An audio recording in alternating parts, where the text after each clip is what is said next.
یہ سوال تھوڑا سا لمبا بھی ہو, 2-3 لائنیں ہیں سوال. یہ اقوام متحدہ کی 50ویں سالگرہ پہ پوپ کو خاص طور پہ خطاب کے لیے ادھر بلایا گیا. مسلمانوں کے خلاف سیاسی طاقتیں ان میں پہلے موجود ہے عیسائیوں میں. اس سے غالباً ان کے مذہبی اتحاد کی طرف بھی اشارہ ملتا ہے. کس کا مذہبی اتحاد کی جانب. تو ایسی صورت میں یہ صورتحال اگر پیدا ہوتی ہے کہ وہ مذہبی یلغار مل کے اسلامی دنیا پہ کرتے ہیں, تو اس کے متعلق اسلامی دنیا کا رویہ جو ہے یہ کس طرح اس سے برا دیکھتے ہیں آپ فیوچر میں ہوں. عیسائی دنیا کا رد عمل پہ دیکھیں, ساری کیتھولکس تو نہیں ہے نا کہ ہیں, سارے عیسائی تو کیتھولکس نہیں ہے. بھاری تعداد ان کی ہے, پروٹسٹنٹس کی ہے, جیسے انگلینڈ والے ہیں, اور بہت سے بے شمار سیکٹ ہیں, کچھ نئے کچھ پرانے.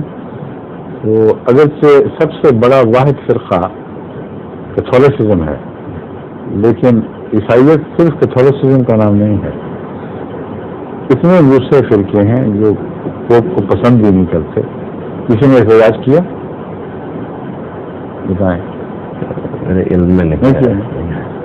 لیکن اگر نورانی کو بلا لیں تو دیکھیں قیامت ٹوٹ پڑے گی, سارے دوسرے فرقے اٹھ کھڑے ہوں گے کہ یہ تو مسلمان ہی نہیں ہے, سچائی تو مشرک ہے, قبر پرست لوگ ہیں, ان کو تم نے جو اعزاز دے دیا ہے تمہیں کیا ہے, کیا توفیق, کیا اختیار تھا. تو انہوں نے چھتے پہ ہاتھ ہی نہیں ڈالا.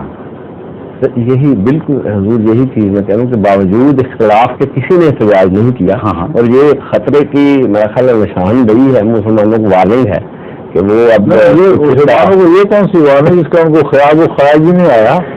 وارننگ تو وہ جو دروازے کھٹکھٹاتی ہے, ایسی وارننگ سے 12 آ چکی ہیں, آ رہی ہیں.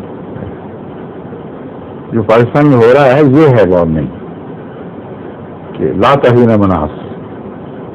وہ وقت آ جائے کہ جب کوئی کسی کا نہ رہے, دن بدن ٹکڑے ہوتے چلے جائیں, پھٹتے چلے جائیں, کوئی ایک دوسرے کے خلاف مدد کو پکاریں لیکن کوئی مدد کو نہ آئے. یہ جو قرآن کریم کی ایک خاص صورت کے حوالے سے میں بات کر رہا ہوں, اس کے اوپر میں نے ضیاء کے دور ہی میں ایک تفصیلی خطبہ دیا تھا. وہ میرا خیال آج کے پھر سنا دینا چاہیے. وہ تم پر ایسا وقت آئے گا کہ تم مدد کو پکارو گے لیکن کوئی مدد کو نہیں آئے گا, کیونکہ تم نے مظلوموں پر ہاتھ ڈالا ہے اور اس کی سزا پھر یہ ملا کرتی ہے. ان کا خدا تو مدد کو آگے ہے, آتا رہے گا, تمہارے لیے پھر کوئی نہیں آئے گا. یہ وہ صورت ہے جو اس سے پیدا ہوتی ہے. اس کو کہتے ہیں الخاریہ, کٹکھٹانے والی وارننگ. جو پوپ والا واقعہ تو ان کے سر کے اوپر سے گزر گیا, ان کو پتہ ہی نہیں لگا. انہوں نے تو نہیں سوچا کہ میری سوچ آپ کو وارننگ مل گئی ہے.